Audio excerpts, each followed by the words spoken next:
We'll hear argument next in Case 20-1199, Students for Fair Admissions versus the President and Fellows of Harvard College. Mr. Norris?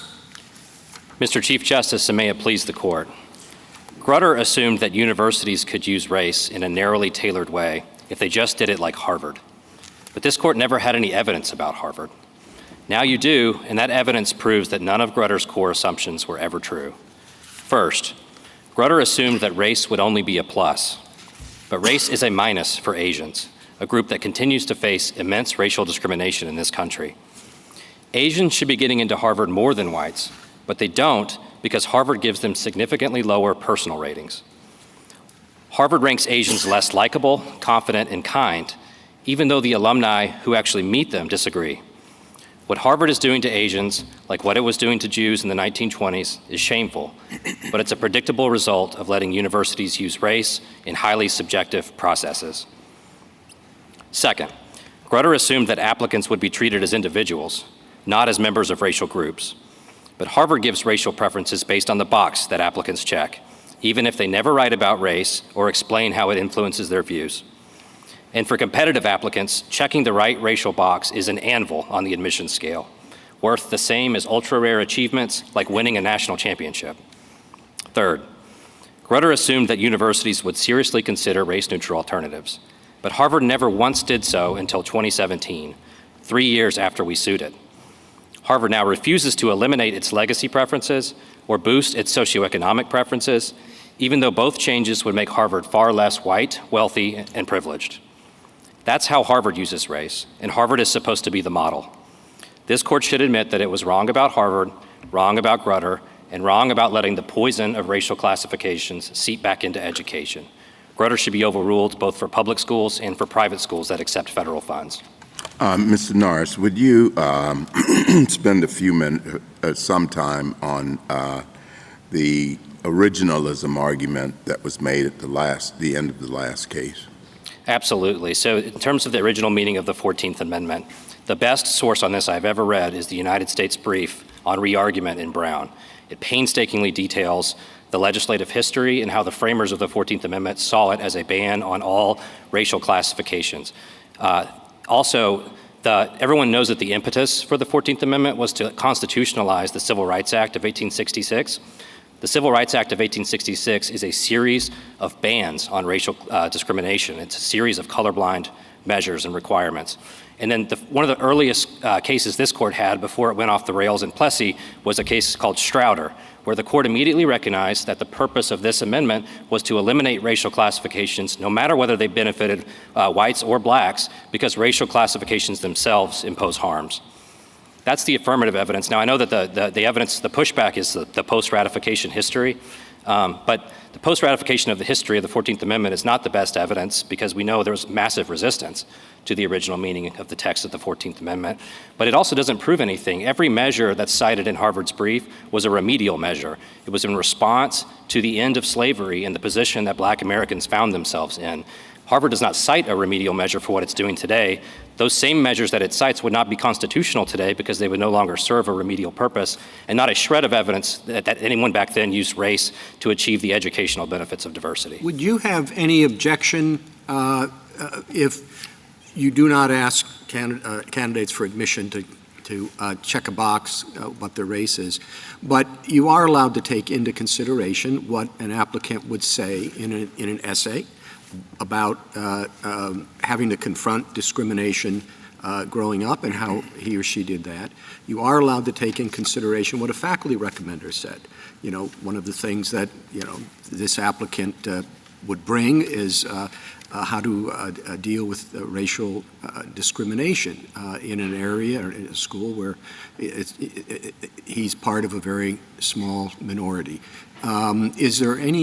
Do you have any objection to that sort of introduction of race on behalf of a particular applicant? Absolutely not, Mr. Chief Justice. And in fact, at the end of this case, at the end of the trial, we discovered that Harvard had amended its reading procedures for applications, and there had been an amendment that said you only should take into account race if someone talks about it on their essay or in their recommendation letters. Harvard deleted that instruction and said that is not how we use race, and that should have never been put in there. So we really are, in this case, talking about the checkbox. So you agree that with respect to the essays, the Chief Justice suggested that one aspect of racial experience is confronting discrimination, but there are also other aspects of racial experience. Justice Alito gave an example earlier. But you agree that with respect to the essays, whether it's guidance counselors or whether it's students, can express whatever views they choose to express about their own racial experiences and the relevance of that for admissions officers. Yes, what Title VI bans is race itself as a consideration. And so if a university gives credit to a black student who writes an essay about overcoming discrimination and equal credit to an Asian student who writes an essay about overcoming discrimination, then that is not race itself. But, that is oh, sorry, finish. That's overcoming discrimination, which Justice Scalia wrote in Croson is not a racial classification. But I guess, in our earlier argument, Justice Kagan pointed out that this gets to be slicing the salami pretty finely. I mean, it's one thing to say, yes, that shows resilience because you've written about overcoming discrimination. And a student could write about any number of obstacles that they've overcome from physical disabilities on down the line. But what if, Justice Jackson had asked in the last argument, about pride? What if an applicant wrote an essay about how integral their racial identity was to them as a source of pride and the cultural attributes of the racial heritage were very important? Would that be okay, even if it were all intimately tied up, say, with, the traditions of a Mexican family? And if the answer is no, that can't be extricated from race, why would that be different than someone writing about how important it was to them to have this passion for music in their life, that they loved music? I think culture, tradition, heritage are all not off limits for students to talk about and for universities to consider. They can't consider that. They can't read that and say, oh, this person is Hispanic or black or Asian, and therefore I'm going to credit that. They need to credit something unique and individual in what they actually wrote, not race itself. I'm a little confused because this almost sounds like a different kind of viewpoint discrimination. And under our strict scrutiny standards, we're not supposed to discriminate on the basis of viewpoint or discriminate on the basis of religion. They're considered as sacrosanct, I believe, as race. And yet what you're suggesting is that the viewpoint that somehow being a minority that overcomes discrimination in the way you define it as important, as overcoming obstacles, that's okay. But if you're a black person who's from an affluent family, who may be the only class president ever in a white school's history, that fact shouldn't feature. That's a form of viewpoint discrimination, isn't it? I don't think we're saying that's not overcoming any kind of obstacle? We're not saying that universities have to consider anything or nothing. Universities just cannot consider race itself. But I thought you were saying that both of those essays might be entirely appropriate for the university to consider. Is that correct? Correct. Or did I misunderstand what you were saying? No, there is no federal statute about what essays universities consider. There's a federal ban on consideration of race itself. So why is it? Are you just objecting to touching a box that admissions officers can look at? We're objecting to the use of race as either a plus or a minus in making But I don't admissions think decisions. I think the district court made very clear findings that checking the box alone is not what got anybody in. That it was a holistic enterprise that looked at everything that candidate did, and race might have been one among many factors. Because there's a lot of Hispanics and blacks who have higher GPAs than many whites who don't get admitted. So they're not looking at just being black and white. They're rejecting a lot of the 10% applicants who have higher numbers than, I guess, whites and Asian Americans. Your Honor, there's a finding from the district court in our favor at page 116 of the petition appendix that Harvard can award a racial preference based on the checkbox alone, whether or not an applicant writes about it or otherwise indicates that it's important to them. And that is important. That's race itself. That finding was made in an undisputed finding by the district court that race alone did not account for any one admissions package, that it was race among many factors. Well, the district court found that race is determinative for 45% of blacks and Hispanics who get into Harvard. So, yes, there's 55% who would not get in. I'll let Mr. Waxman debate that, because that's not the way I saw that record. It was very clear that the district court found, for example, that being Asian or not being Asian wasn't involved statistically in any of the admissions, whether for ADLCs or for non-ADLCs. Well, I just want to be clear. The 45% number is when race is determinative for blacks and Hispanics. That's the number of applicants who it's determinative for. Our number was much higher. That's not my number. That's Harvard's number in their race-neutral alternatives report. Counsel, if I could return a moment to the drafting of the 14th Amendment. You said we should ignore the post-ratification history, but let's just pay a little attention to it for a moment. In the briefs, we have discussion about the Freedmen's Bureau that Congress set up. How is that consistent or inconsistent with your position? I think it's entirely consistent, Your Honor. The Freedmen's Bureau, for the most part, did not draw any racial classifications. It was classifications on the basis of being a former slave or a refugee, and the refugees at the time from the Civil War were mostly white. In fact, when objections were made in Congress that this is a racial-based law, the people who supported the Freedmen's Bureau denied the charge. They didn't say yes, but so what? They said, no, it is not. It is not race-based at all. So today, a benefit to descendants of slaves would not be race-based, correct? I think that's incorrect, Justice Kavanaugh. Well, how does that, you just said benefit to former slaves was not race-based in the Freedmen's Bureau. How is that different now? Well, the remedial exception that this court has recognized is fairly narrow. It has to be prior. The question is whether it's race-based. You said, I think, to Justice Gorsuch, and I'm sorry to interrupt his question, but you said to Justice Gorsuch, I think, that the benefit for former slaves was not race-based. That's correct. Then the benefit for descendants of former slaves is also not race-based. You can make other arguments if you want about that, but it does not seem to be race-based under what you said to Justice Gorsuch, correct? Not correct. I think there's a difference between the former slaves themselves getting a benefit versus generations later. I think that's a classification on the basis of ancestry, which is still problematic under this court's precedents. Even if it's not directly race-based, I would assume that universities are and it depend on the record, but universities are drawing that classification as a proxy for race in ways that the Reconstruction Congress was not. Okay, if I might just finish up. The Freedmen's Bureau is on the federal side. We have some briefs before us that also talk about practice on the state side.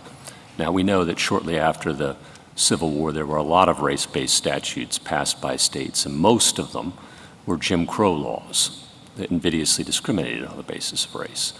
But your friend on the other side cites two that he says are not, one from Kentucky and one from South Carolina. Could you address those? Yes, so we cite a book full of statutes from the same era from states that were purely colorblind.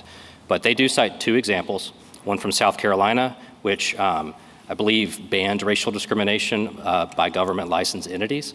And there was a finding by that legislature that our government licensed entities were continuing to discriminate on the basis of race. I think it was a remedial measure. And it made sense in light of the end of the war and the massive racial discrimination that was still ongoing. Now, the Kentucky statute is even clearer. It gave benefits, it was a racial classification, but it gave benefits to a group of people in Mercer County, Kentucky, who had no property, were so injured they could no longer work, had no income. I think that what the statute was talking about were the people, the recently freed slaves in Mercer County, to which there were many. And then I have one final question about this. There's also a question of whether we should pay attention to state practices given the language of the 14th Amendment, which doesn't pertain to, or whether we should pay attention to the federal side, given that the language of the 14th Amendment doesn't purport to bar remedial measures or classifications by Congress, which at that time was in full Reconstruction efforts, but that the drafters of the 14th Amendment were especially concerned about racial classifications at the state level because so many of them, everyone knew, would be used as Jim Crow laws were to discriminate against African Americans. I think there's something to that, Justice Gorsuch. Justice Scalia recounted some of that history, I think in Croson and maybe Adirond, where he said there's no reason to think that the same distrust of the federal government would have been there at the time. But I don't think any of these federal statutes are even particularly hard if you assume the equal protection principle binds the federal government because they are all plainly remedial. None have anything to do with diversity, and Harvard has not pressed the remedial interest that justified those I'm statutes. sorry, but many of the civil rights statutes and some of the laws pertaining thereto were directed to being equal to whites. So there was consciousness of race in those statutes. I think not in a relevant sense. Those statutes, this court said in the Jam case in 2019 that exact language is colorblind, that whites, you have to have the same rights as whites, which means everyone is equal. Now, they used race-based language, but what they did was they banned racial discrimination. So That's what not do race we do consciousness. about all the legislation that was passed that gave benefits not just to former slaves, but to free blacks? That was still remedial in your mind? Because there was inequality, correct? I believe it was. And it was in response to an entire system that had been built up of de jure discrimination. I think those were remedial statutes as well. And So even if we have de jure discrimination now or segregation now, Congress can't look at that? Because we certainly have de jure segregation. The races are treated very differently in our society in terms of their access to opportunity. I believe that the remedial exception is still good law. It was one of the two things that justifies the use of race in education that this court identified in parents involved. However, Harvard has not made that argument. It has no factual record that you would need to support that argument. It does not justify its use of race based on its own prior discrimination against blacks and Hispanics. Are you aware of de jure segregation today? I am not. I am aware that racial preferences on college campuses, in our view, have increased racial consciousness, and so there's some of this is happening on campus, but it's not de jure. It's not clear that there's segregation between there are large swaths of the country with residential segregation. There are large numbers of schools in our country that have people of just one race. There are schools, districts that have only kids of one race and not multiple race or not white people. De jure to me means places are segregated. The causes may be different, but places are segregated in our country.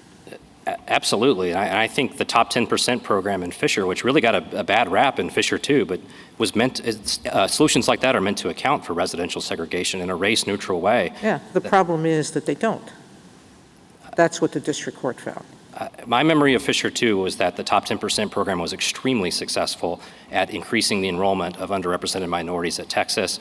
There are other solutions. We have a very sophisticated race-neutral alternative in this case that takes into account socioeconomic status and forces Harvard to eliminate its preferences for the largely white legacies.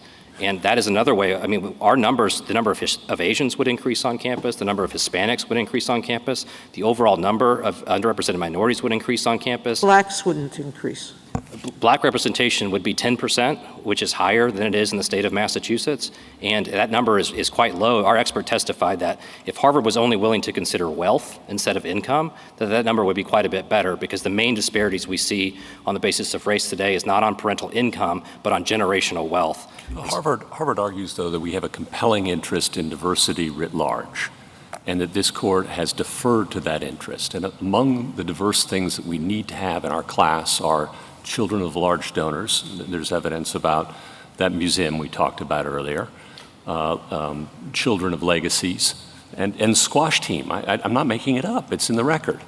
And to what extent should this court be deferring to those interests as part of its compelling interest analysis? Not at all, Your Honor. I think strict scrutiny means you need to be able to reject race-neutral alternatives because they don't satisfy the compelling interest, and the compelling interest is overall broad-based diversity, not declines in our fencing status, not drops in 5 points on the U.S. News and World Report, but it's diversity. And Harvard, it's a little ironic in this case, Harvard is not diverse at all. Besides its racial statistics, 9% of incoming freshmen at Harvard are conservatives. Harvard is 82% wealthy. There's 23 rich students for every one low-income student on campus. It is not diverse in hardly any other way. And so I think that the compelling interest that you recognized in Grutter is not what's actually being pursued on Harvard's. You heard Go ahead. I mean, are you saying now that there is an interest and a compelling interest in racial diversity among other kinds of diversity? I mean, putting Harvard's, whether Harvard should be more socioeconomically diverse, probably should be. But putting that, is there an interest in racial diversity? I agree with my colleague, not a compelling interest that could justify a racial classification. But racial diversity is not a bad thing. It is a great thing. It is something. But the whole premise of this, right? And, we can talk about whether these programs are narrowly tailored, whether the universities have done enough to, with the use of race-neutral criteria. But the premise of your argument is that even if race-neutral criteria could not achieve the object, Harvard can't use race-conscious criteria. And that must be because you think it's just not important enough. Isn't that right? I don't think that's right. So we have very detailed record evidence here that if Harvard just turned off race on its admissions process, it would still have 6% African Americans, I believe it's 9% Hispanics, so 15% underrepresented. So you think minorities. good enough, but how about if it were 2%? The nature of your argument is that it doesn't matter. That's what the nature of your argument is.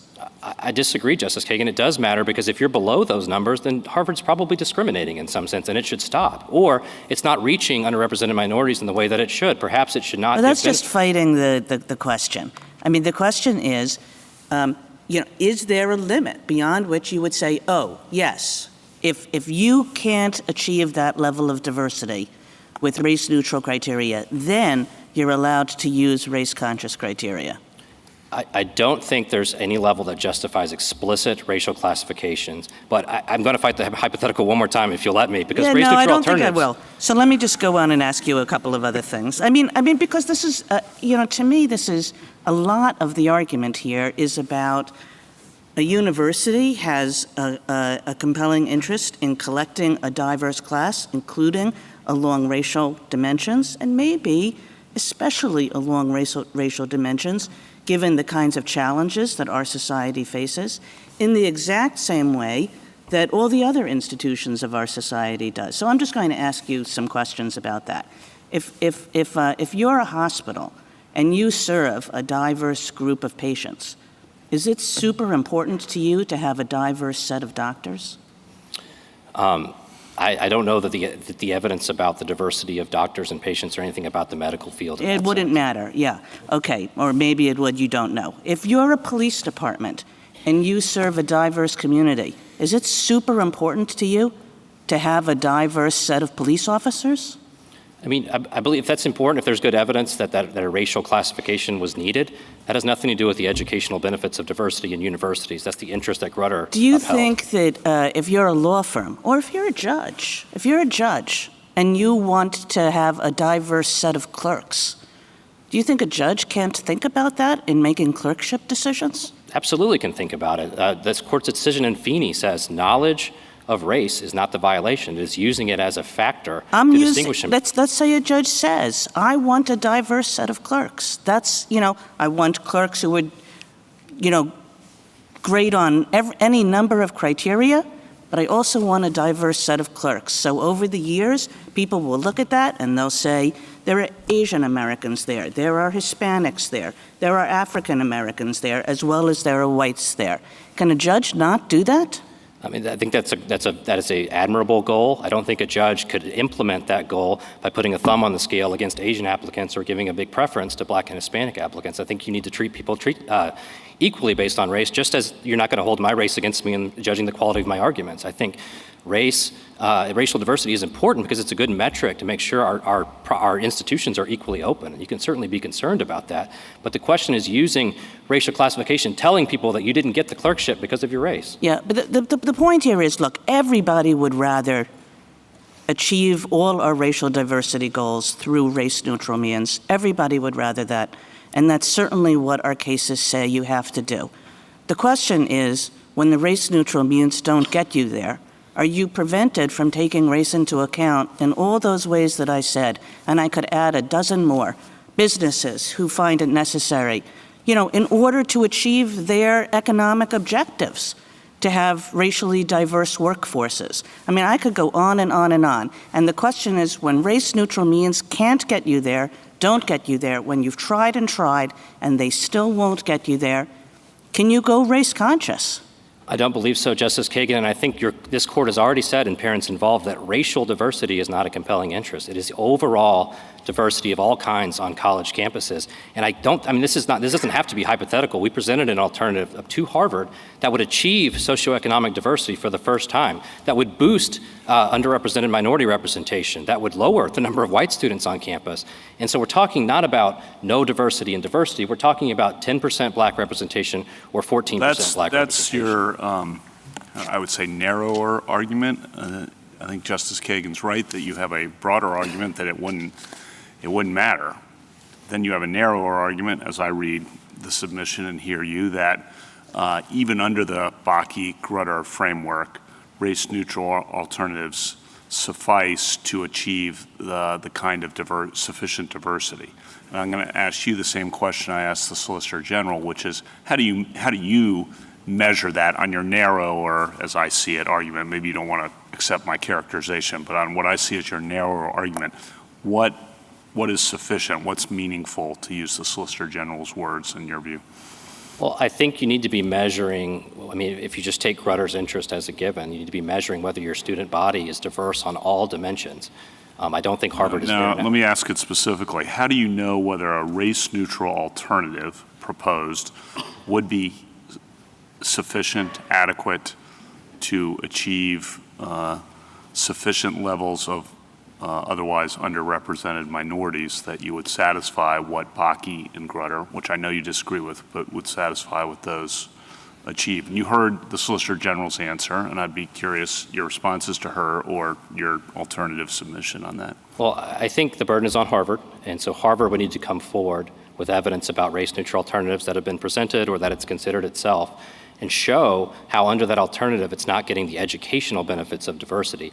Now, in this case, the only testimony we have is that Harvard doesn't know what number it needs to get the educational benefits of diversity, doesn't know what evidence to consult to know whether it has that, doesn't know what the evidence would even look like, as Dean Fitzsimmons testified, and the only evidence is Harvard's report on the importance of diversity. But in looking at your proposals or looking at California or Michigan or Washington, one of the big themes I think of the brief is, hey, we have these states that have done race-neutral alternatives, and that's been effective in achieving diversity. I think you can dispute that characterization, but that's a theme I gleaned from the briefs.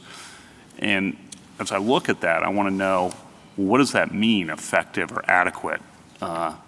What's the measurement? Really the same question I had for the Solicitor General. It's asking us to say, yes, that's adequate, but what does that, got to say more than that, I think. Part of the problem, I think, is the fuzziness of the interest in Grutter itself. But No.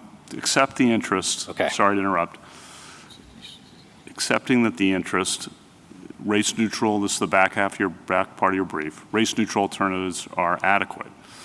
And I just want to know, okay, well, California, Florida, great. That's adequate because, and that could be translated to Harvard because. The University of California system is the most racially diverse elite institution in the world. Whites are the third most represented group on campus. So if racial diversity has these educational benefits and they've achieved them, I think they study their undergraduates on your racial consciousness and your cross-racial understanding. They get really high scores at Berkeley. Berkeley and all the UC system tells prospective students that we have a very diverse student body and that the educational benefits that you would expect to get from that are present. It's the top-ranked public university in the country. It's your great. Point then, the necessary add-on point is, and that could be translated to Harvard in essence, or something sufficient could be translated to Harvard, and I just want you to fill in the blank there. Why? I think it can. Our race-neutral alternative that we've focused on, Simulation D is what we called it, would make Harvard they would go from 82% economically advantaged to 51%. You would actually have pure socioeconomic diversity where it's about 50-50. The number of white students would decrease, the number of Asian students would increase, the number of Hispanic students would increase. I think you'd see lots of benefits in that. The number of black students would decrease from what to what? Would decrease from 14% to 10% was the number. And our expert testified that number, 10% is an absolute floor because the number couldn't be higher because his socioeconomic preference didn't have the sophisticated data that Harvard has. I think that's successful on any metric. And I've never heard Harvard prove the delta there as being necessary for educational benefits of diversity. Counsel, I don't know what to do in a situation like this one. If you have perfect scores on every metric, you're not guaranteed a spot at Harvard because they have enough people with perfect scores of every background that exceeds their class limit. At some point, something has to break the tie. And as we know, top 10% students of Asian and of Black and Hispanic backgrounds in academic and extracurricular activities are not being admitted to Harvard. So it's not as if once we say, take race out of this, that all of the people that you consider super qualified are going to get in. But on every matrix, there's going to be competing applicants. And you're saying a school can't look at its general diversity figures and say, among equal applicants, I might make race a tiebreaker if the numbers that I have on that metrics seem fairly low. Otherwise, you're saying, no, you can't do that. No, you cannot do that. That's what Title VI forbids. It doesn't And that forbid any- basically, what you're saying is really race diversity is not important. So I don't actually see why all the race-based, because all of the alternatives, whether it's the 10% plan, whether it's socioeconomic, they're all subterfuges to reaching some sort of diversity in race. You're touting them as race neutral, but none of them are race neutral. You're doing them because you believe in racial diversity. I just don't understand why considering race as one factor, but not the sole factor, is any different than using any of those other matrices. Well, I don't think those are racial classifications in disguise. Harvard's never criticized Simulation D that we presented as a racial classification in disguise. It criticizes it because it doesn't hit Harvard's precise racial numbers. It's based on socioeconomic status, and I don't think anyone thinks eliminating legacy. It reduces SAT score averages, it reduces lots of other factors to get to your numbers.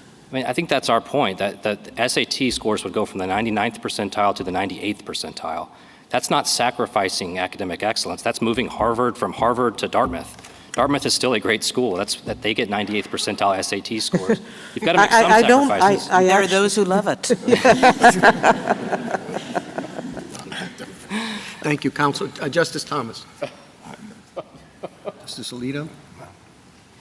Anything further? Justice Kagan?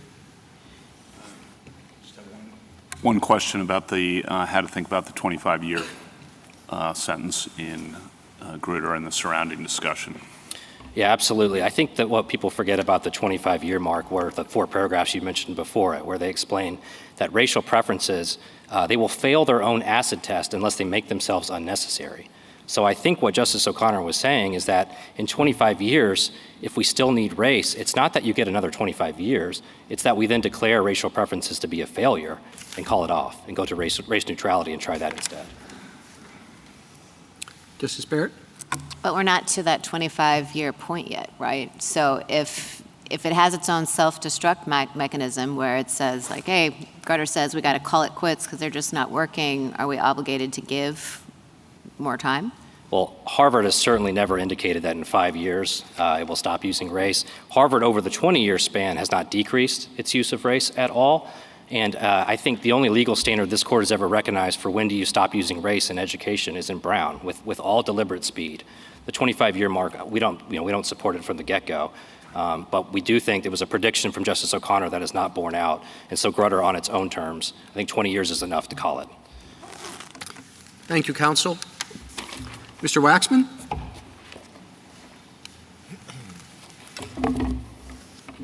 Mr. Chief Justice, and may it please the Court, the evidence and findings in this case confirm what this Court has long recognized, that a university student body comprising a multiplicity of backgrounds, experiences, and interests vitally benefits our nation. Stereotypes are broken down, prejudice is reduced, and critical thinking and problem-solving skills are improved. Student body diversity makes our businesses more innovative and globally competitive, our scientists more creative, our medical professionals more effective, and our military more cohesive.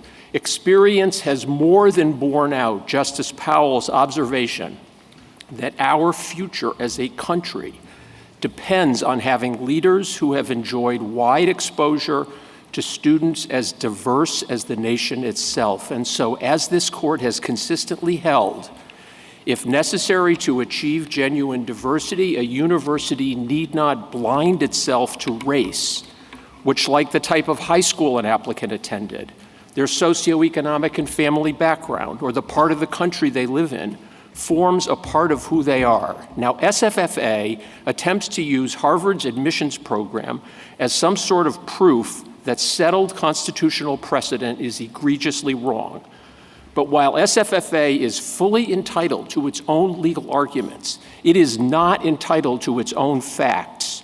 Following exhaustive discovery in this case, the trial court considered the testimony of 30 witnesses and detailed expert analysis and made extensive, meticulous findings which the Court of Appeal robustly affirmed. And those findings, applying strict scrutiny, are that Harvard does not improperly emphasize race in its admissions decisions, it does not engage in racial balancing, it most certainly does not discriminate against Asian American applicants, and it does not yet have a current workable race-neutral alternative. The false narrative to which SFFA clings is no basis to dismantle decades of precedent confirming the constitutionality of limited race consciousness in admissions. And I very much welcome the court's questions. Mr. Waxman, the petitioner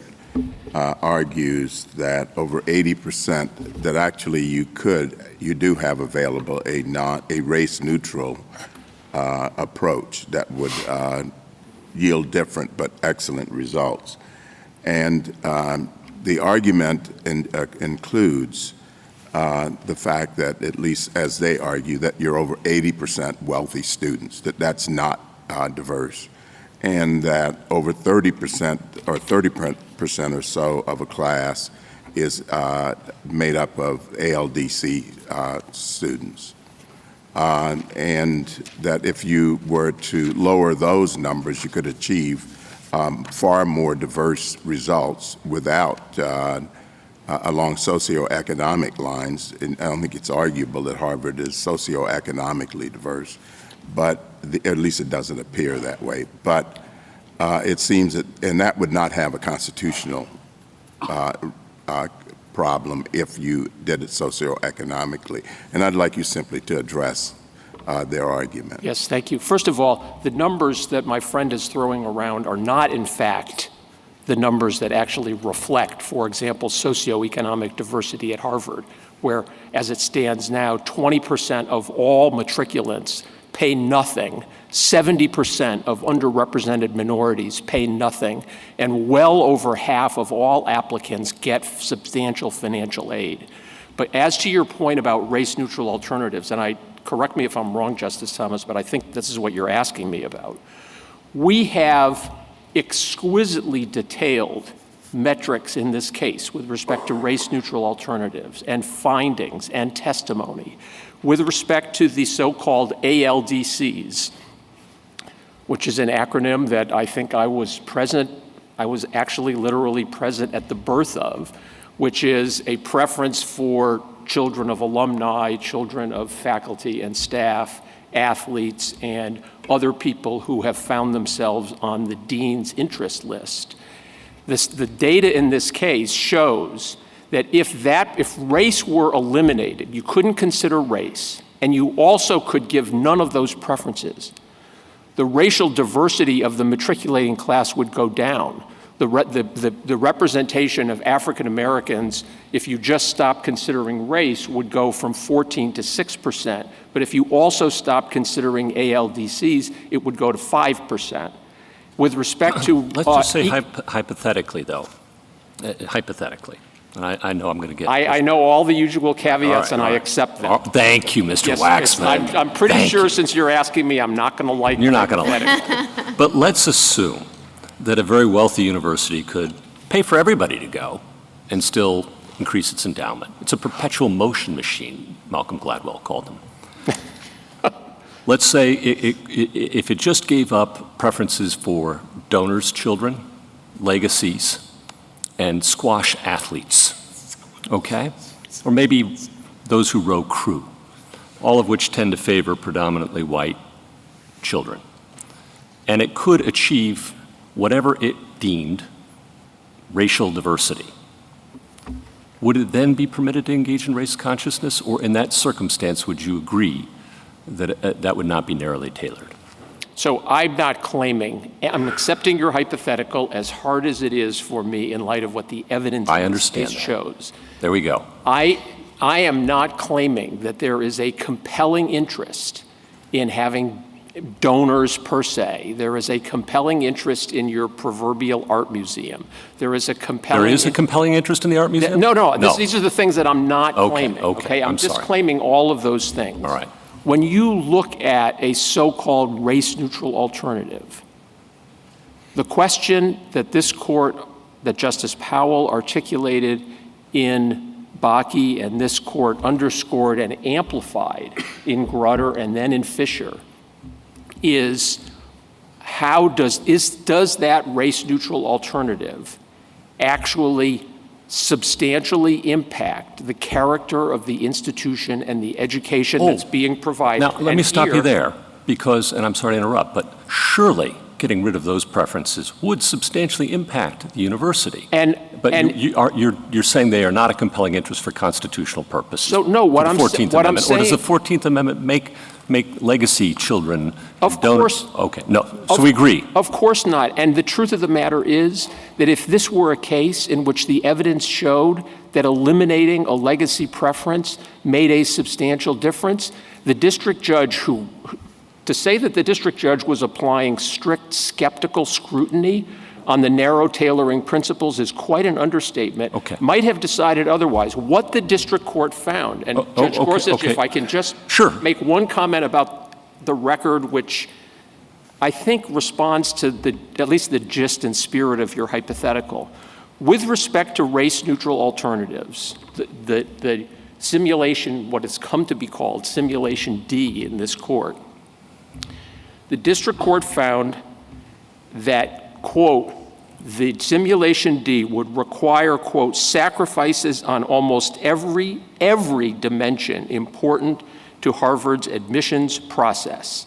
Among other things, and these are all recited in the Smith Committee report, they are recited in the extensive discussion of race-neutral alternatives in both the district court opinion and the Court of Appeals opinion, are that, for example, with respect to academic excellence, the academic factor, the number of matriculants who score 1 or 2 on the 5-point scale would go down 17%. I'm familiar, Mr. Waxman, I am familiar with all of that, along with, in other words, we go down from 99 to 98th percentile. I've got it. If I might shift gears, okay, I'm familiar with all those, and I appreciate that, and I understand your point. It was a hypothetical. What do we do about history here? Because one thing we know, or we think we know, or we're told in the briefs at least, is that Harvard's move to a holistic application approach happened in the 1920s because it wanted to impose a quota on Jewish applicants, but it didn't want to do through front door. So it used diversity as a subterfuge for racial quotas. What the record in this case shows, and it's discussed in some detail in the, I'm going to blank on the names of the reports, but the various reports that Harvard has done over the years on diversity and diverse admissions in the case. One is the so-called Rudenstein report, and the other is the Corona report, both of which are in the joint appendix, is that Harvard actually, even before the Civil War, has at its admissions policy an effort to, in fact, diversify on both viewpoint and geography the class. Now, there's no doubt, and Harvard acknowledges and is ashamed that in 1920, one of its presidents, President Lowell, decided that there were too many Jews and that they were then going to start asking questions on the application that would allow them to take into effect character. The notion that that bears at all on the way that Harvard's current admissions process, which uses a 40-person admissions committee that meets and decides each application en banc in discussion, has any resemblance whatsoever to the racist, anti-Semitic policy of a single Harvard president is insubstantial, as the courts found. Okay, how do you respond then to, again, we have many briefs on this point from Asian American applicants who have, and they say there's an entire industry to help them appear less Asian on their college applications, and that they consider elite colleges to have Asian quotas effectively, if not in name? I'll say two things. One, generally about the amicus briefs, and two, specifically about Harvard. And I certainly want to get to number two.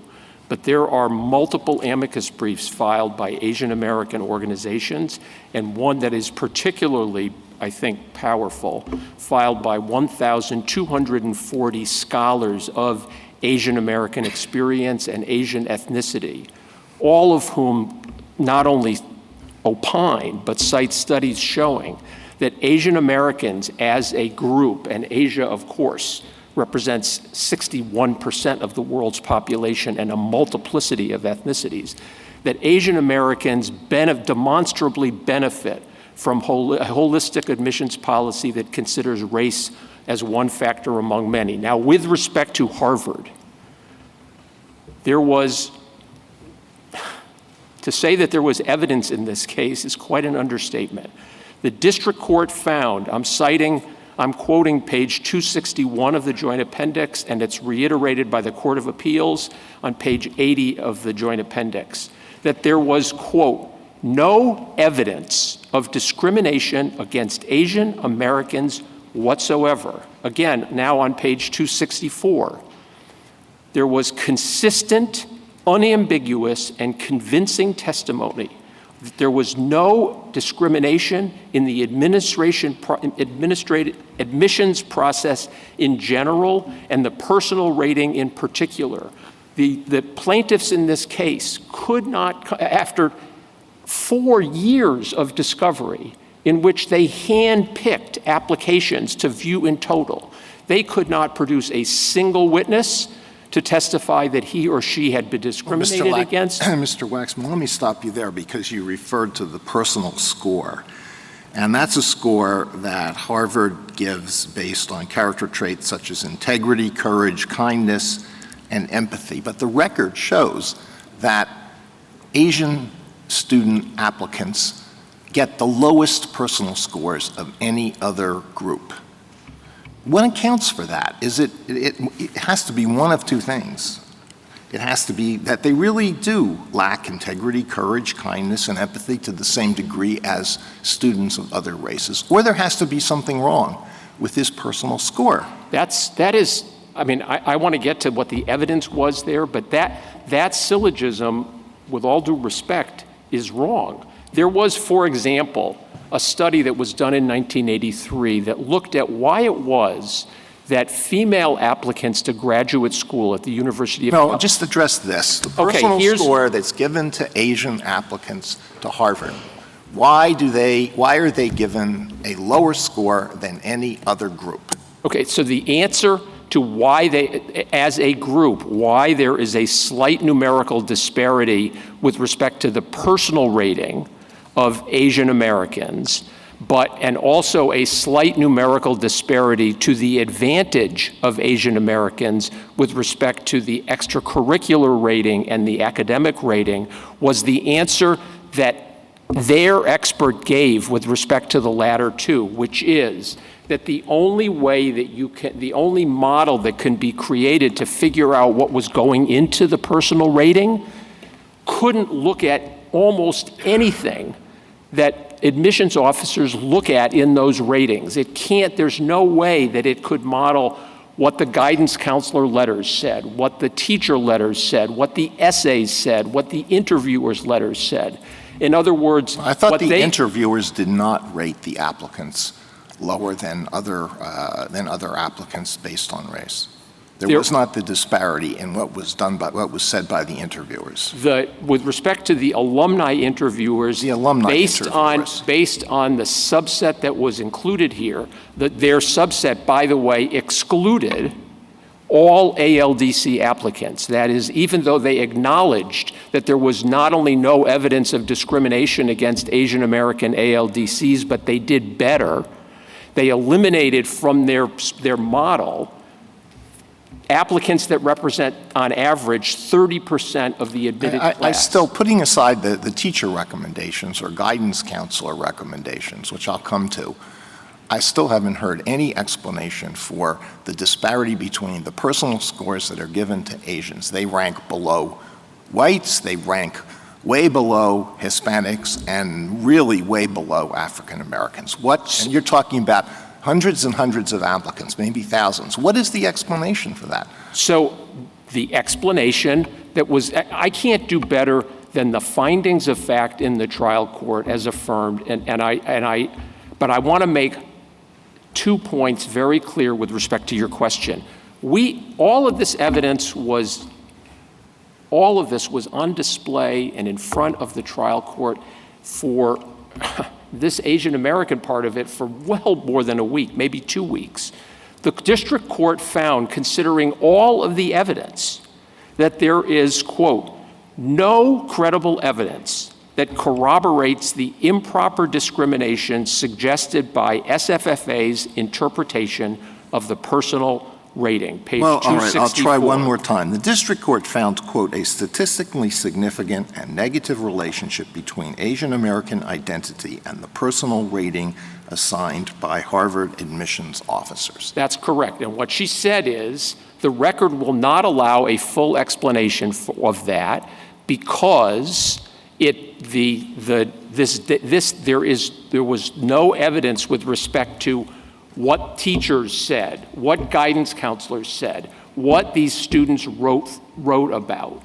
But what we can say with respect to the allegation of discrimination in this case, which was the definition of discrimination that was at issue in Bakke and Grutter and Fisher, and which their lawyer got up at opening statement and said, when we talk about discrimination, in this case, we're talking about discrimination in admissions outcomes. And here again, the district court found, and the Court of Appeals also concluded, that there was no evidence of discrimination in admissions outcomes against Asian Americans, whatever you think about the personal rating, which is, after all, simply a number Justice Alito would like to ask a question. I'm sorry. I'm not trying to filibuster you. Finish your sentence, then Okay. I will ask one more question. I want to make one other thing clear to the extent that it's not clear from the record. The personal rating, like the academic rating and the extracurricular rating and the athletic rating, is a number that is put down by a, quote, first reader. That is, the file comes in, it's not usually complete, and just as a matter of triage, one of the 40 admissions officers goes through and gives these numerical numbers. The testimony was, it is not considered in any way once the subcommittees and committees meet. It, quote, fades into the background. It is not the basis of admissions decisions. And so not only did the court find as fact that that slight disparity was not evidence of discrimination, even in the personal rating, it had no effect with respect to outcomes. It makes no difference whatsoever? It's not that it makes no difference whatsoever. Look at what the expert testimony was, and I realize Does it make a difference or doesn't it make a difference? It doesn't make a statistical difference in admissions outcomes, Then why do you as both courts found. Why do you do it? I said, It doesn't matter. Why do you do it? We do it as a matter of triage. Right now, Harvard is last year got 61,000 applications for 1,600 slots. And it is an entirely rational way of figuring out how you're going to allocate your attention to ask an admissions officer as the file is being developed. Just go through in a very rough way and rate a particular application based on what you can see on these 4 metrics.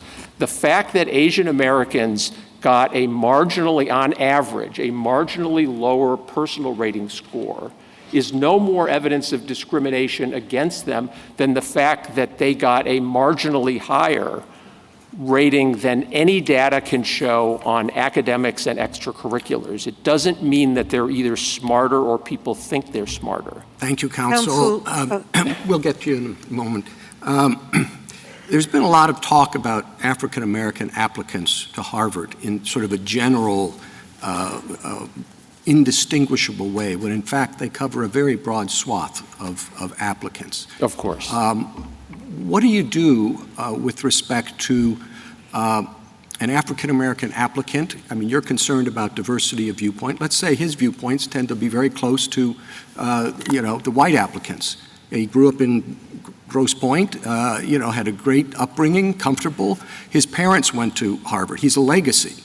And yet, under your system, when he checks African-American, he gets a tip. He gets a benefit from that. Isn't that very stereotypical under the Harvard program? I think well, first of all, it is simply not the case that every black applicant gets a, quote, tip. In fact, I'll direct the court's attention to page 1,811 of the joint appendix, which includes this beautiful chart, which represents an undisputed model of the relative importance of race on application outcomes. And the one that you cannot actually even see to your far right is race. Race explains... I can't see it because it's far away.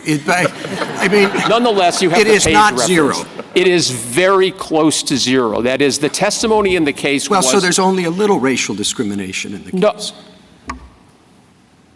Are you asking me whether Harvard is... You're asking me to answer a question that assumes that Harvard is discriminating on the basis of race? No, I can't accept that. Well, what Harvard says is... Mr. Waxman, isn't that what the case is about, the discrimination against Asian Americans? There was count one of the complaint was that Harvard was intentionally discriminating against Asian Americans. The entire evidence of that case, all of the plaintiff's proof, was that Asian Americans are treated worse than white applicants. That is, that there was prejudice, intentional discrimination. The evidence could not more soundly have refuted that. What do you do with the charts? What do you do with the charts in their brief? I think they're on page 24 or 43, the academic decile and the comparative treatment of African Americans, Hispanics, and Asian Americans. You don't see a surprising disparity in that? So there's a lot to be said about that, but I guess the first thing I would say about that chart is that their own expert agreed that because that chart is simply a descriptive statistic, it is, quote, not equal to evidence of discrimination. It reflects a pattern which might or might not be real. Now, understand that that chart that they've displayed for you, they have eliminated all ALDC applicants. So 1/3 of the admitted class over 6 years, they're not even in that chart. That chart is predicated on something called an academic index. An academic index is a formula that looks at two things: high school grades and test scores. And so people in the different racial categories, they have a different result based on other factors, which include race. They have a different result because among the many, many, many characteristics of any particular individual applicant that Harvard considers, one that it does not consider is the academic index. That is the very metric that they're displaying for you. Harvard doesn't even use the testimony in the case was the only reason that the academic index is even calculated is because the Ivy League athletic rules require that your recruited athlete class, the AI for your recruited athlete class, not be more than 2 standard deviations below Okay, the Mr. Waxman, matriculating class last year. Put aside the hypothetical about the African-American applicant who's a legacy. Take 2 African-American applicants in the same category, however you want to take it. They both get, or both can get, a tip, right, based on their race. And yet they may have entirely different views. Some of their views may contribute to diversity from the perspective of Asians or whites. Some of them may not. And yet it's true that they're eligible for the same increase in their opportunities for admission based solely on their skin color. So the point— That was a question. No, I know. I'm attempting to answer your question.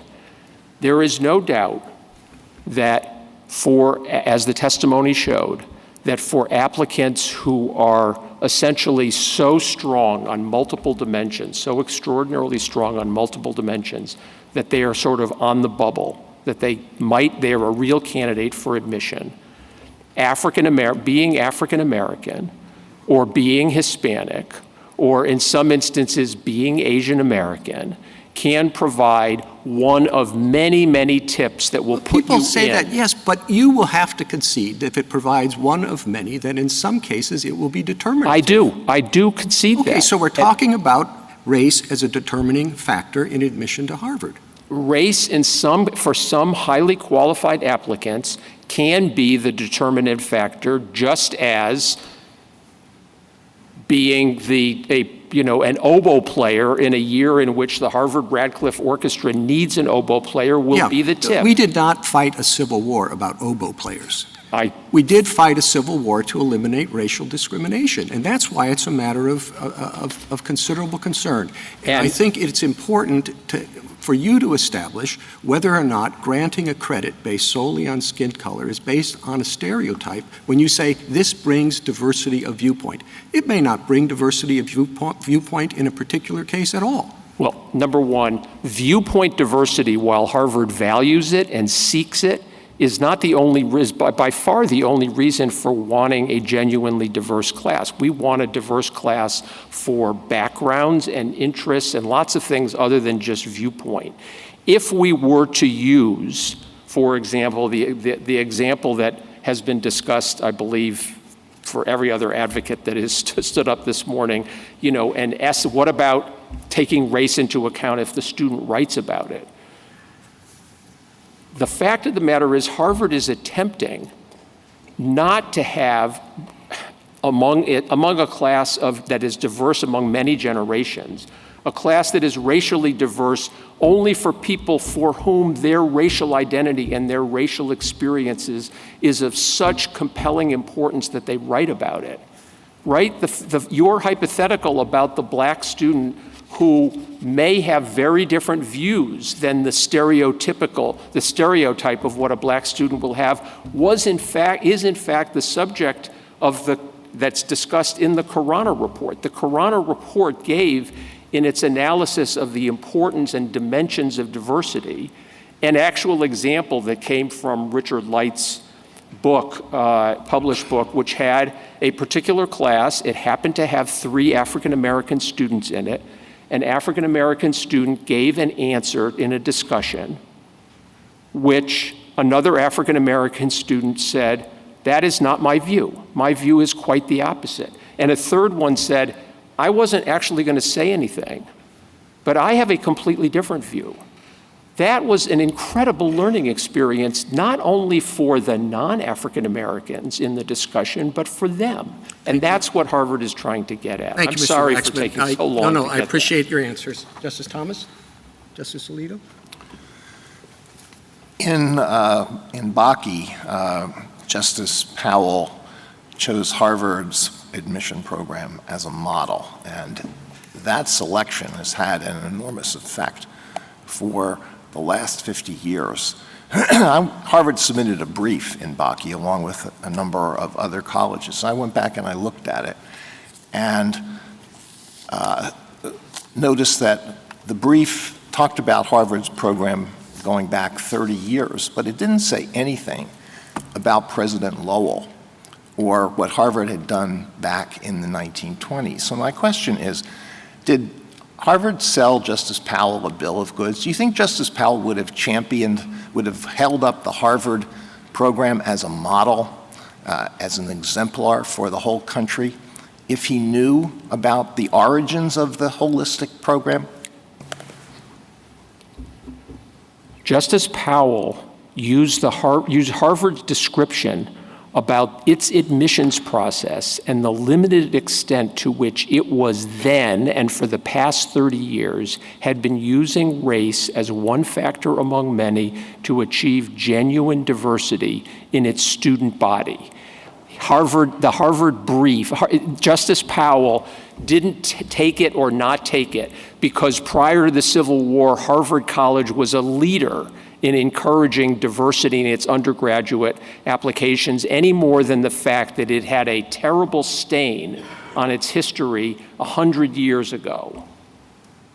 It was taken for what it was presented as, and it fairly presented how the Harvard admissions process worked then and works now. Justice Sotomayor? Counsel, there are two questions that I want to get to that were asked of you. The first was Justice Alito's about the poor personal rating. It seems to me that petitioner claims that Harvard's discriminating against Asian Americans because it uses subjective criteria that's affecting the personnel ratings. That's how I think I read his question, correct? So it's not that it's using race in admitting people, it's that it's using a corrupted personnel rating, correct? Well, I don't want to speak for Justice. I don't want to presume to speak for Justice Alito. I think it is fair to say that the criticism of the personal rating relates to the, quote, subjectivity that is involved really in all of the ratings, but particularly in the personal rating. Well, the evaluations that use words like not a non-leader, not caring, not whatever. Yes. Yeah.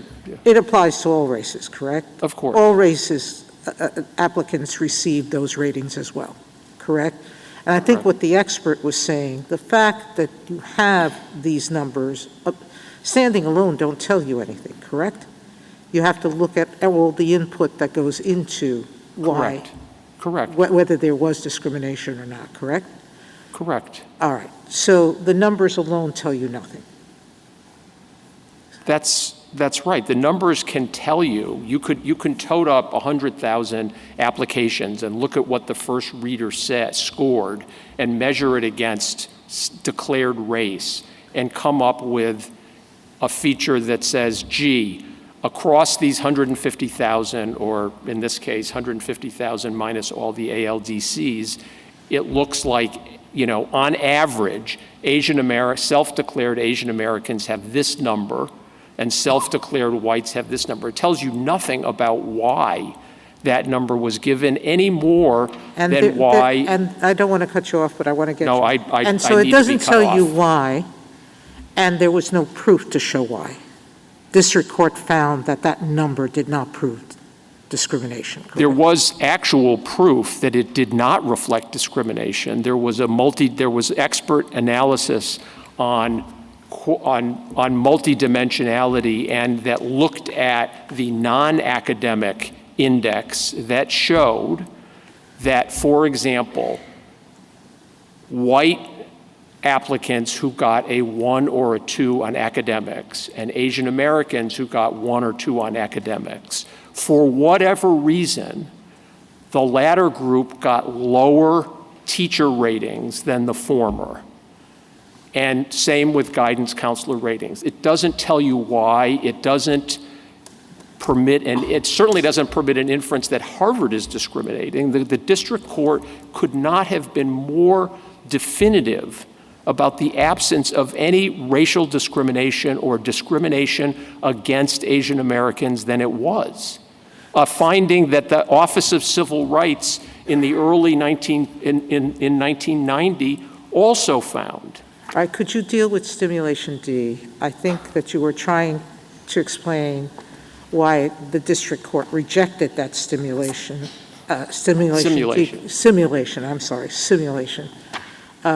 numbers as meaningful. Could you finish your answer? Yes, and, in particular, I'll point the court to, because I'm not going to be able to do it as well as the district court, to pages 208 to 220 of the joint appendix, which is the district court's findings on this, and 73 to 79, which is the Court of Appeals, and 1307 to 1325, which is the Smith Committee's analysis of this. But basically, what the district court found was, as I said, that simulation D would require significant sacrifices, I don't have the quote right in front of me now, on almost every dimension that Harvard values, including a substantial decline. We're not talking about a decline in SAT scores or going from the 99th percentile to the 98th percentile. We're talking about the following things that the court found. The percentage of the matriculating class that would be academic ones or twos would go down by 17%. Every other factor would go down by at least 10%, between 10 and 22%. The number of matriculants interested in majoring in the humanities, which is a major tip that Harvard gives because of Harvard's recent inability to matriculate excellent students who want to major in the humanities, would go down by 14%. The number of African Americans admitted would go down from 14 to 10%. It was the whole confluence of all of those consequences that led the district court to confirm that it was not a workable, effective, race-neutral alternative. Well, it seems that for Justice Gorsuch, none of those other things are compelling interest.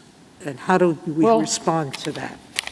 He would say, I'm it's not nice sure that I'm you- ascribing that to Justice Gorsuch. But Well, but he seemed to say an art museum is not important. So if the matrix shows that those interested in the arts falls dramatically, that might be of concern to Harvard. I think it's valuable. it might but- very well be a concern. Would it lead a judge skeptically applying strict scrutiny to say, it just doesn't work. You're not going to have an art museum, or you're not going to have a squash team, or you're not going to have, alumni contributions. It wasn't any of those things. It's a caricature to say that those were the reasons why this particular thing wasn't a race-neutral alternative. Now, I just want to say, if you think, notwithstanding the findings, that the district court and the Court of Appeals didn't properly apply the kind of strict scrutiny and narrow tailoring analysis that it should have, okay, that's a remand. I don't think the record will bear that out. It is not a reason to dispense with decades of constitutional precedent that has allowed all of these, what this court has properly considered to be a compelling national interest in having this kind of learning environment. Thank you. Justice Kagan? Mr. Waxman, there have been a lot of questions today, and I take these to be important questions about what is the end point. If we can achieve racial diversity through neutral mechanisms rather than through race-conscious mechanisms, we should. We've said that many times. So the question is, when can we say that we can achieve our racial diversity goals in that way? And I guess I have a two-part question and then an assumption that I want you to bake into the two parts.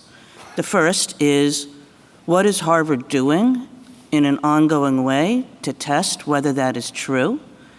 And the second is, does Harvard see any progress along that dimension? In other words, I think it was said by petitioners' counsel, Harvard is doing, is putting is using as great a preference as it ever did. And the question is, over time, has Harvard found that it has become less necessary to use race-conscious means or not? Here's the assumption that I want to have you baked into this, which is I take petitioners to be saying, and I think that this is an important thing, that it doesn't matter if some part of the reason for adopting race-neutral approaches is to achieve racial diversity. I think that they very clearly said that. I'm not sure I understand why, given their legal arguments, but I think that they very clearly said that. So assume that you can, sit down and say, we're trying to figure out what race-neutral mechanisms to use, and part of the goal is to achieve racial diversity. What is Harvard doing to answer that question, and is it any closer?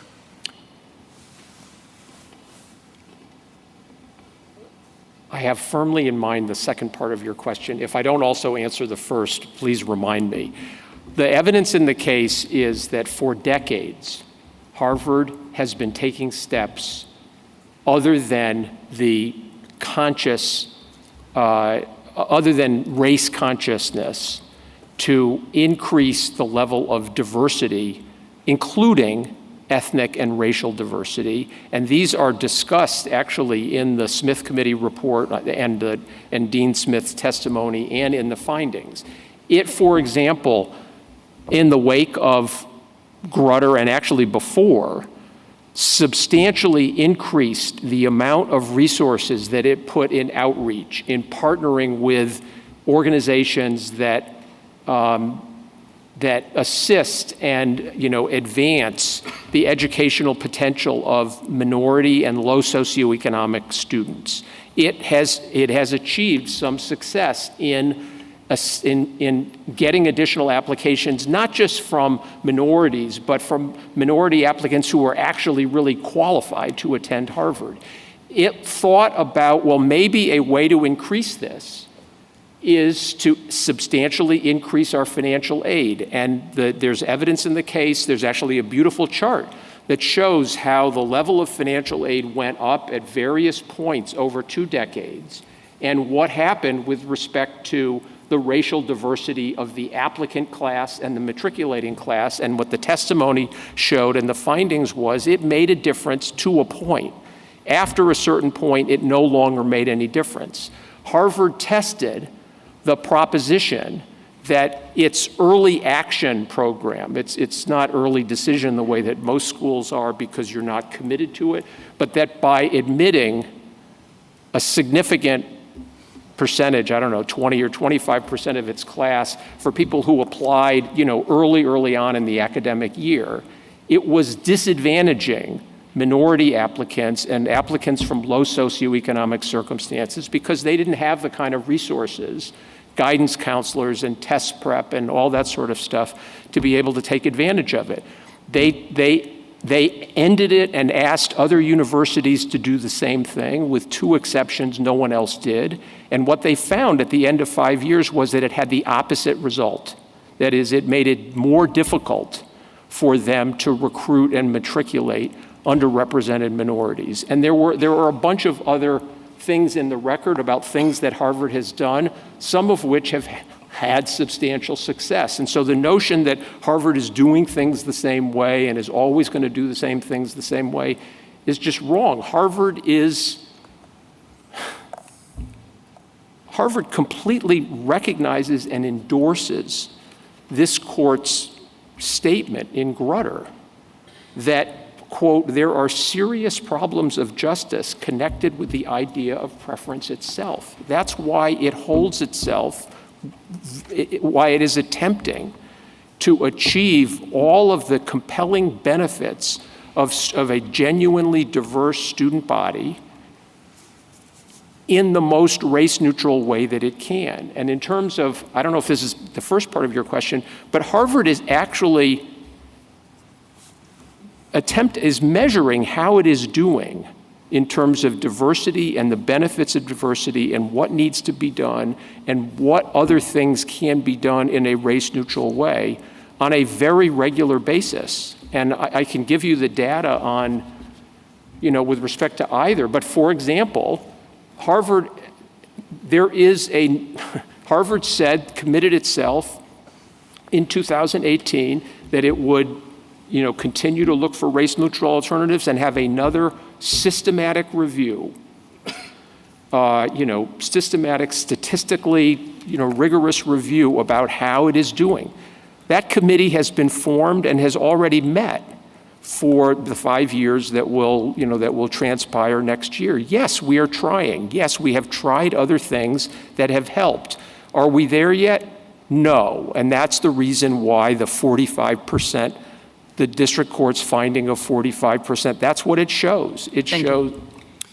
Thank you, Mr. Waxman. Justice Gorsuch? Yeah, I just was hoping to get an answer to the second half of the question, which was when does Harvard anticipate this will end? Grutter spoke of it being a 25-year window, as you're well aware. Harvard could tomorrow do without federal funds and continue to discriminate on the basis of race however it pleased. I'm sure that would be a hardship. But what is Harvard's view on how long this will take? So Harvard, like the Solicitor General and like UNC, understood all 4 paragraphs of what Justice O'Connor wrote in her opinion and takes it to heart. What Justice O'Connor said was, it's been 25 years since Grutter. There's evidence that our society is changing. We expect that 25 years from now, the use of racial preferences will no longer be necessary. So Harvard agrees with that? And does Harvard agree with that? Harvard does not currently, based on its data, expect that in 2028 it will have been able to use only race-neutral alternatives. But what I do agree with, if I may, it's a real simple question. If Harvard doesn't have an answer, that's fine. But does Harvard have some view about when? Harvard's view about when doesn't have a date on it. Harvard takes to heart Justice O'Connor's opinion that, quote, in the context of higher education, the durational requirement can be met by periodic reviews to determine whether racial preferences are still necessary to achieve student body diversity. And we want to be put to that strict scrutiny test. Thank you. Justice Kavanaugh? I do have 2 or 3 questions. First, you're seeking educational diversity, as I understand it, at Harvard. But my understanding, correct me if I'm wrong, is that you don't ask about religion and why the disparate treatment of religion and race. Would evangelical Christians, Catholics, Muslims add to the educational diversity at Harvard and other religious groups? Added the diversity, and why not ask about that? So Harvard greatly values religious diversity. It is extraordinarily proud of the religious diversity. How can it track it if it doesn't ask about it? How can it track it? How can it track it in the admissions process? It may happen by happenstance. I'll let you finish. Okay. Harvard is not tracking it in the admissions process other than to the extent that, and many, many students indicate what their religion is. Harvard has not thought it necessary, and so far as I know, nobody has suggested that Harvard has any need to provide a tip for religious diversity because the Harvard undergraduate population is so religiously diverse. There are currently 47 chaplains. That answers my question. Yeah. Okay. I just want to say that our ministry ministers to 27 different religious denominations. Right. It was a factual question. Second, I think you agree that the baseline in our precedents, operating within the confines of our precedents, as you want us to do, is race neutrality. And we've allowed, though, limited consideration of race in higher educational admissions. As you've heard, 2 limits on that, as I understand it. 1, the adequate race-neutral alternatives. 2, the durational limits, the 25 years or whatever durational limit you think works there. I just want to make sure you agree with how I set that up. In other words, race neutrality is the baseline. There are 2 limits on the consideration of race-conscious educational admissions at colleges and universities. Adequate race-neutral alternatives would be 1. A durational limit, 25 or something else, would be the other. Is that how you read our precedents? I read your precedent in that, I think you have other requirements too, which is it has to be flexible, it has to be one factor among many, et cetera, et cetera. Right. But I agree with your two categorizations, except that with respect to the durational requirements, we understand it to be consistent with the language from Justice O'Connor's opinion that I quoted the court, which is that the narrow tailoring requirement and the race-neutral alternative requirement, strictly, scrupulously, and skeptically applied, will tell us when race-neutral alternative. Okay, and one last one. This picks up on Justice Kagan's and Justice Gorsuch's questions, I believe.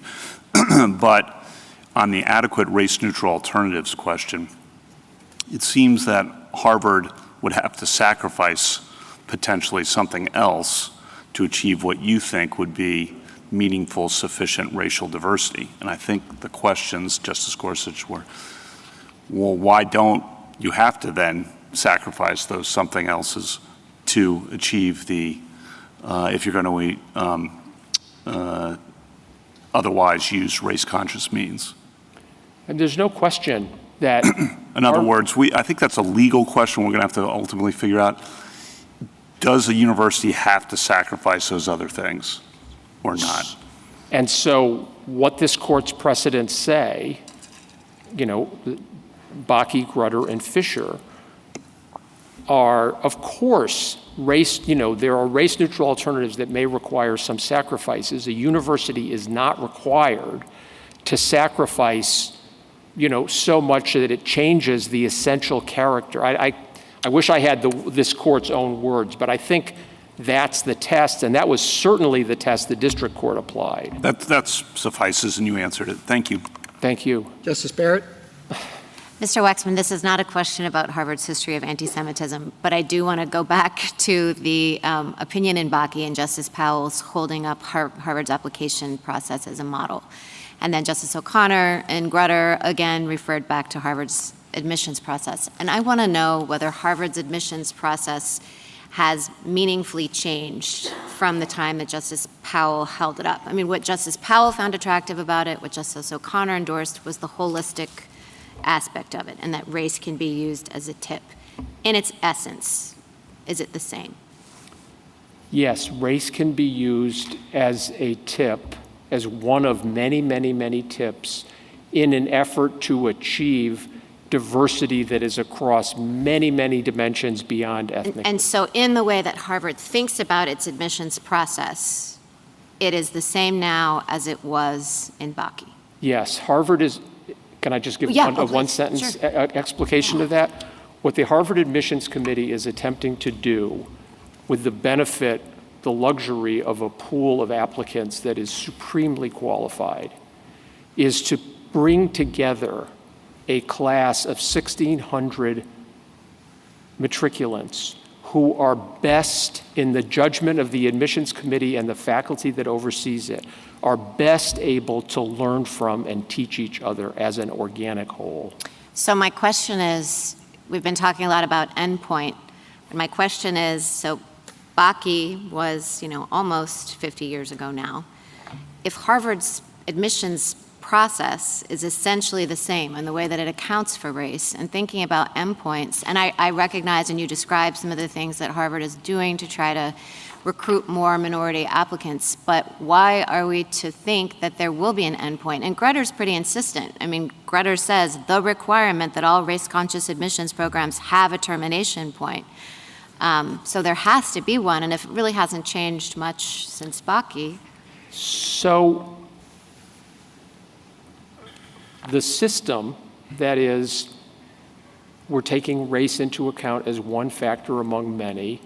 Obviously, the extent to which race qua race is a factor is dependent on the extent to which so-called race-neutral alternatives have already helped Harvard to matriculate a class that is diverse along this dimension and others. And Harvard does track its progress in this regard and accommodate the admissions process. For example, in terms of where we are, when will we get there?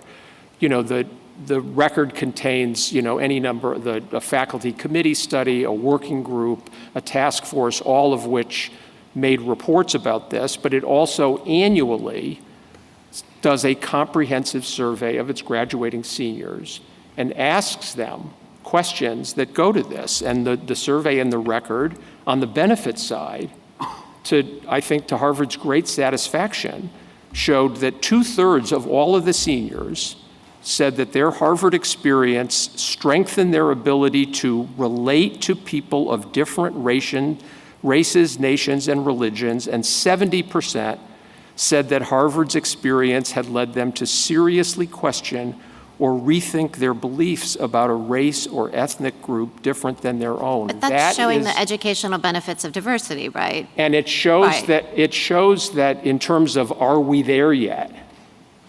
We're not going to achieve 100%. Honestly, 70% is pretty darn good. And it would not have been, at the time that Harvard wrote its brief in the Bakke case and at the time that Grutter was decided, those were not the statistics. So you think you're getting closer to a termination point?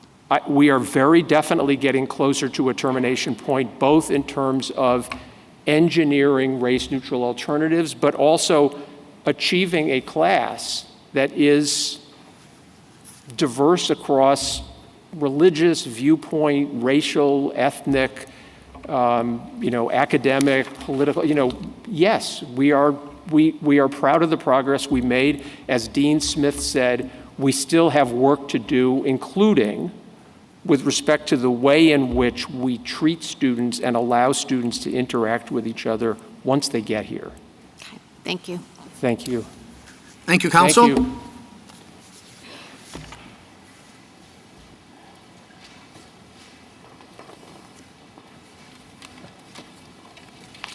General Prelogger, welcome back. Thank you, Mr. Chief Justice, and may it please the court. The court has heard hours of argument on the constitutional issues in this case, and so I would like to take a step back and focus on the profound consequences of the court's decision here for the nation that we are and the nation that we aspire to be. Petitioner seeks a sweeping ruling that would harm students at schools and colleges throughout the nation. A blanket ban on race-conscious admissions would cause racial diversity to plummet at many of our nation's leading educational institutions.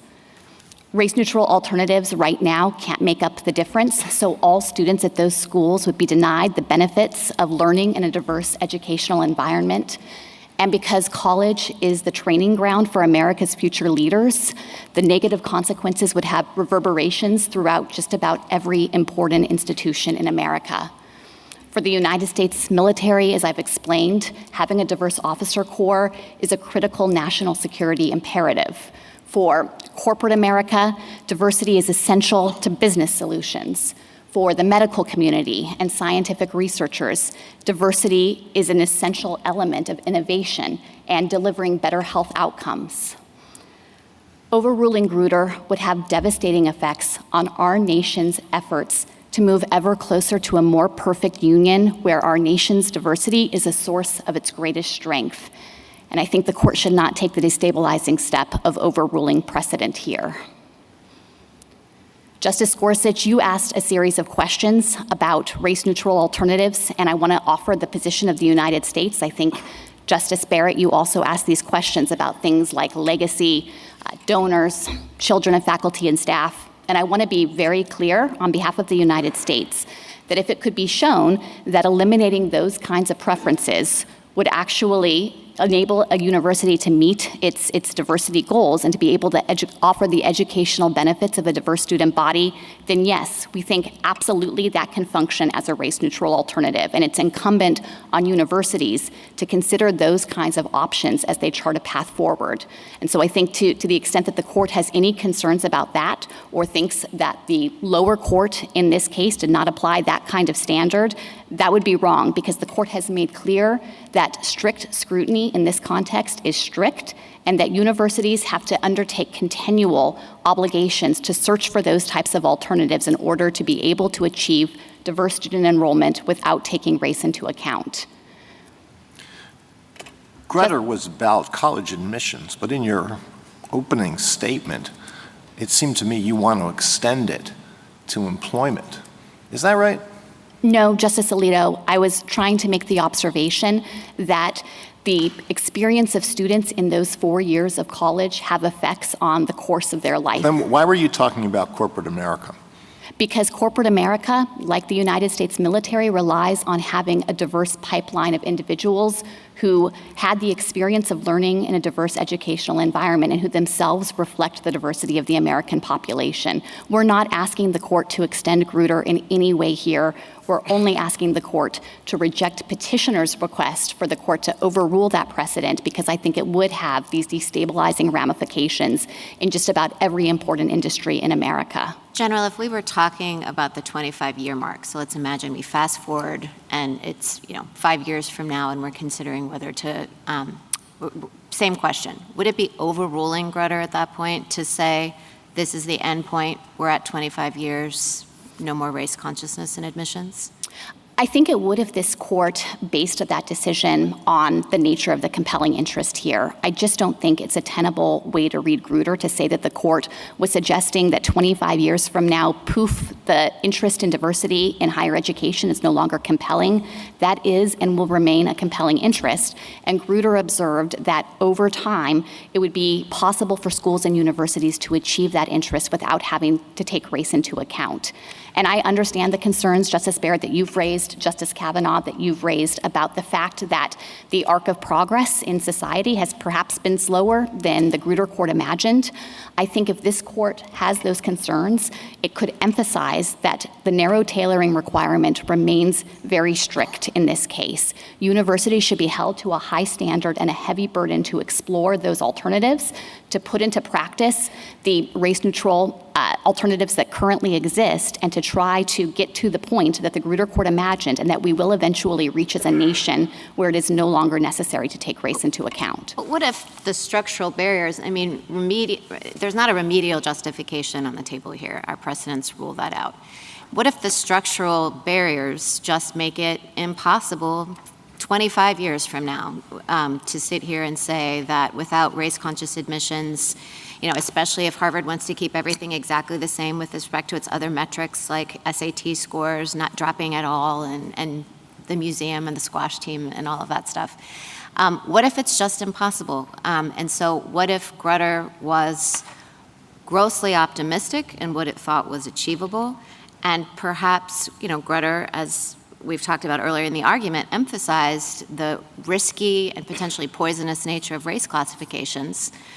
What if there's no endpoint? Could we still say that there's a compelling interest in the educational benefit of a diverse classroom if it comes at the cost of something that Grutter itself recognized was very dangerous and corrosive to society?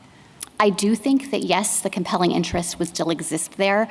I recognize the force of the point that there are structural barriers that can impede progress, but I think it would be wrong to suggest that those barriers are going to exist in perpetuity in all places and with respect to all schools.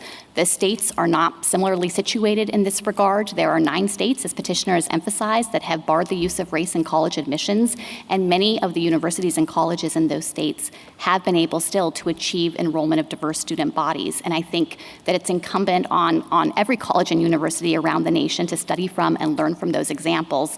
And it's not accurate to say that if we look forward into the future in 25 years, still at all places throughout the nation, it will be necessary to have race-conscious admissions. But I do want to be responsive as well to the point that you made about resisting any changes whatsoever, and be clear again on behalf of the United States that we do not think that a university could reject a race-neutral alternative because it would have those kinds of modest impacts on things like SAT scores. I think that can clearly be the kind of thing that would qualify as a viable or workable race-neutral alternative. And if the court has any concerns that lower courts are not applying that stringent standard, then I would urge the court to make that clear in a decision and provide guidance going forward. I think that's very important, what you just said. So you're saying an adequate race-neutral alternative, it would be permissible for the court to say that you have to eliminate things like legacy, children of donors, if you could obtain a sufficient, meet its diversity goals, was your word, by doing so and doing race-neutral admissions. Do I have that correct? Yes, that's exactly right, Justice Kavanaugh, and I think that that flows directly from this court's But I'm emphasis. sorry, at what point does that become dramatic? Harvard won't be Harvard if it drops from 2,200 to 500. Yes, and I was speaking. Or there is a point at which a change is significant or insignificant. I agree, Justice Sotomayor, and I think that the lines that the court has drawn in this context flow from Grutter itself, where the court made clear that a university doesn't have to sacrifice its reputation for academic excellence. In other words, it doesn't have to accept those kinds of dramatic changes to the academic quality of the incoming student class. I was speaking Well, to... your adversary on its simulation D says the change was only from, it was less than a 40-point change, and so he says that's insignificant.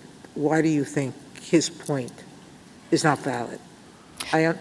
With respect to Simulation D, in particular, it wasn't just changes to SAT scores. I think the most substantial reason that the district court rejected that as a workable alternative here is because it would have had a precipitous decline in the number of African-American students. They would fall by about 30% in the enrollment of the class, and that was coupled with the impact on reductions in the number of students who had the highest academic and extracurricular ratings who could then be admitted in the class.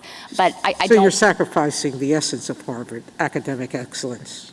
That was what the district court found with respect to Simulation D. But, I guess I would say I think that was a factual finding in this case. The First Circuit affirmed it. But as Mr. Waxman said, if you do not think the district court applied the right stringent standard in evaluating that as a race-neutral alternative, then that is a basis to send this case back because we agree that strict scrutiny is strict in this context.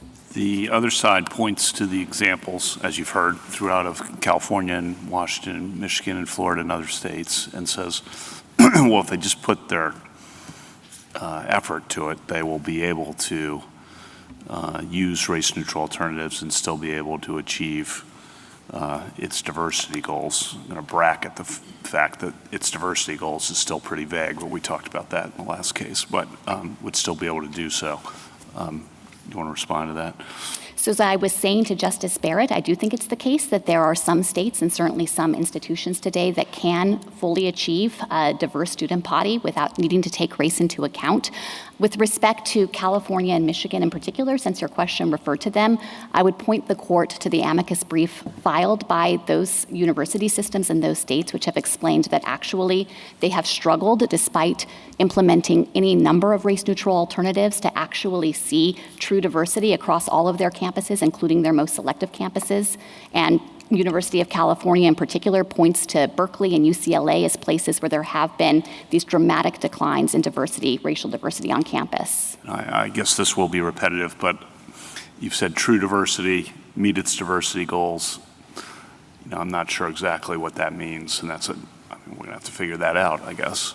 But without any more precise guidance on what exactly meet its diversity goals means as to numbers, it's a little hard to assess, I think. Well, let me try to be more precise. I think that the relevant compelling interest here comes directly from Grutter, where the court recognized that it is student body diversity in all of its many manifestations. The court has made clear it's not simple ethnic or racial diversity, and that's what creates a lot of the guardrails in this area in terms of no racial quotas, no automatic awards of points, no separate set-asides or separate admissions tracks. The nature of the interest is not in achieving a precise numerical threshold of minority enrollment at a particular university. Instead, the court has defined this as the educational goals that derive from having a diverse student body along multiple dimensions. And that is the ultimate aim of these policies. So a university that did use a numerical goal or did grant a tip based on race alone would be a problem. Yes, I think if a university used a numerical goal and that functioned as an inflexible goal for the university or functioned as a quota system, that's plainly unconstitutional. This court's precedents don't countenance that. And when we look at that, I'm sorry to interrupt. Go ahead and finish. I just wanted also to try to be responsive to your point about using race as a tip or a preference, and to be clear that there as well, the court has made clear that that can't be mechanical application, so you can't preference every single person automatically or inflexibly. Okay. And but what is a court, a lower court? All right. I mean, faced with diversity and very hard standards to apply, supposed to do when a university's admissions data with respect to race looks more or less identical every single year? So I think at that point, the district court needs to probe whether impermissible racial balancing is happening. The court has made clear that that is not appropriate, that the relevant compelling interest here is not in trying to achieve a precise percentage of particular racial or ethnic groups in the class year over year. And so if that kind of evidence existed, then I think it would be incumbent on the university to establish that it is not actually engaging in racial balancing. Thank you. I think in this case, wasn't it clear there were variations among the groups? Yes, that's exactly right, Justice Sotomayor. And what the district court said with respect to the Harvard facts is that there were greater fluctuations with respect to the number of students in each group who were admitted year over year than there were fluctuations in the applicant pool of individuals of those particular races. And so the district court said that runs completely contrary to a theory of racial balancing in this case. Now, going back to the earlier argument, Petitioner's counsel in rebuttal raised Berkeley's figures, and I don't remember it exactly, but it was like a third white, a third Hispanic, a third this. At the end, he mentioned a black population that seemed tiny. But how do you deal with answering Justice question of what constitutes adequacy? So because he seemed to imply, your opposing counsel, that Berkeley was already diverse. It had numbers that were close to the population. Well, Justice Sotomayor, I would point to the brief filed by the University of California system in this case, and they have explained in detail how Berkeley has experienced a substantial decline in the African-American student population. I think it's gone down to 3%, and they further have explained the toll that's taken on their ability to offer the educational benefits of diversity, as well as the glaring sense of racial isolation that those students have on the Berkeley campus. Thank you, General. Justice Thomas? Justice Alito? Justice Kagan? General, one of the through lines of the briefs in this case is, I think it's actually the first line of the petitioner's brief or something like it, is essentially Brown compels the overruling of Grutter. And the petitioners actually haven't given a whole lot of attention to that argument, but the idea is, and some of the questioning has reflected this idea, is that we have this long and horrible history of racial discrimination, and surely that functions here to prevent racial classifications or to prevent race consciousness of the kind that Harvard and UNC are using. And I just thought I'd give you an opportunity to discuss what you think of that argument. I think that argument is wrong in just about every respect. There is a world of difference between the situation this court confronted in Brown, the separate but equal doctrine that was designed to exclude African Americans based on notions of racial inferiority and subjugate them, which, as this court recognized, with school children affected their hearts and minds in a way unlikely ever to be undone. A world of difference between that and the university policies at issue in this case, which are not intended to exclude anyone on the basis of race or even to benefit particular racial groups on the basis of race, but rather are designed to bring individuals of all races together so that they can all learn together and benefit from that diverse educational environment. And I think it is profoundly ahistorical to say, as petitioners do, that those situations are precisely equivalent, and it also trivializes the grievous moral and legal wrongs of state-sponsored segregation and the enormous harms that millions of Americans suffered under it. Justice Gorsuch? Just to return to Justice Sotomayor's question to you, you indicated, I believe, that percentages have varied dramatically over the years. I must be missing something. On page 23 of the petitioner's brief, they have the statistics from Harvard from 2006 through 2018, and the share of Asian American students varied between 17 and 20% every year, 70% actually being the outlier. Am I missing something? No, Justice Gorsuch, I think that the point I was trying to make is that that band is actually a greater amount of fluctuation than was present in the applicant pool with respect to the number of Asian Americans who were applying to Harvard every year. But let me just say this. Is the same thing true with the Hispanics and African Americans? Because the numbers are pretty similarly banded for those. Yes, that's my understanding, that the district court's factual finding in this regard is that there was relative stability with respect to the number of individuals in those groups who were applying and greater fluctuation with respect to admissions decisions. No, these are admitted students I'm talking about here. Yes, and the district court was drawing a comparison between the bands that you were just describing and the bands that exist. But the point is, whatever the pool is, every year the percentage is the same. And the U.S. government below said this manifest steadiness speaks for itself. Am I missing something? Well, let me just say that the district court made a factual finding of no racial balancing. But if you think the district court was wrong about that and this is clearly erroneous, then that is clearly impermissible and the court should send it back. That would provide a basis to reverse on clear error. And we are not here to suggest that racial balancing is okay under this court's precedents. Grutter doesn't countenance it and the court could make that clear. Thank you. Justice Kavanaugh? I appreciate your statement about Brown. I want to ask a question. Justice Thomas's opinion in Grutter said, I agree with the court's holding that racial discrimination in higher education admissions will be illegal in 25 years, end quote. And taking that statement, it would seem that extending it beyond 25 years would itself be overruling Grutter. And just want you to have a chance to respond. Is that not an accurate characterization of the court's holding in your view, or what is your response to that description of what the court did? Variation on questions you've had before, but I wanted to give you an opportunity to address that in particular.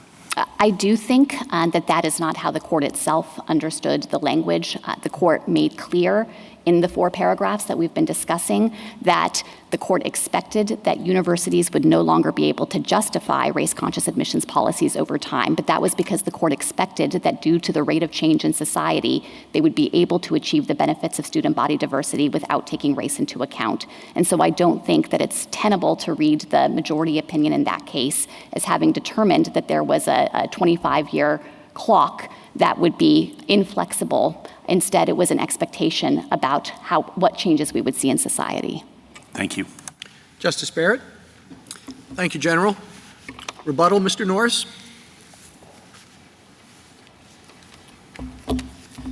Thank you, Mr. Chief Justice. Just a few points. First, I think what's lost in the United States argument, in Harvard's argument, and in Grutter itself is that racial classifications themselves have harms. They stigmatize their intended beneficiaries. They increase racial consciousness, which delays the day in which we can move to true racial neutrality. And they cause resentment by treating people differently based on something they can't change, that's cosmetic and that's irrelevant to their ability to get educational opportunities. The court said that in Adirond. It said it in Shaw. It said it in Croson. Harvard doesn't challenge any of those precedents. Secondly, race-neutral alternatives. There were a few pleas for a remand that I heard from my friends, but it's hard to take those seriously when Harvard thumbed its nose at Grutter for 14 years to not consider race-neutral alternatives one time until 3 years after we filed a lawsuit against it. I understand Mr. Waxman to say he'll no longer defend his legacy preferences, but now what's at stake in terms of race-neutral alternatives are a slight decline in profile ratings, which Mr. Waxman said are not that important to the admissions process when he talked about Asian Americans, a 3 percentage point decline in people who want to major in the humanities. Students change majors like they change socks. I mean, speaking from experience, there will be people who think that they're going to major in the hard sciences, then find themselves majoring in the humanities. That's not the stuff of strict scrutiny. Then we have the 4 percentage point decline in black admissions. Our expert testified without contradiction that that is an absolute floor, that Harvard could get that number almost to parity if it considered wealth instead of income. And Harvard already sacrifices on all of these metrics in order to meet its racial goals. It should do the same for racial equality. This court made schools close to comply with Brown, as it should have. Harvard should have to sacrifice for the same reasons. Lastly, Harvard thankfully does say it is ashamed of its history of Jewish discrimination. I hope someday it says the same about how it's treating Asians. It is undisputed that Harvard, there's a statistically significant relationship between being Asian and getting a low personal rating, which is supposed to measure things like confidence, likability, and kindness.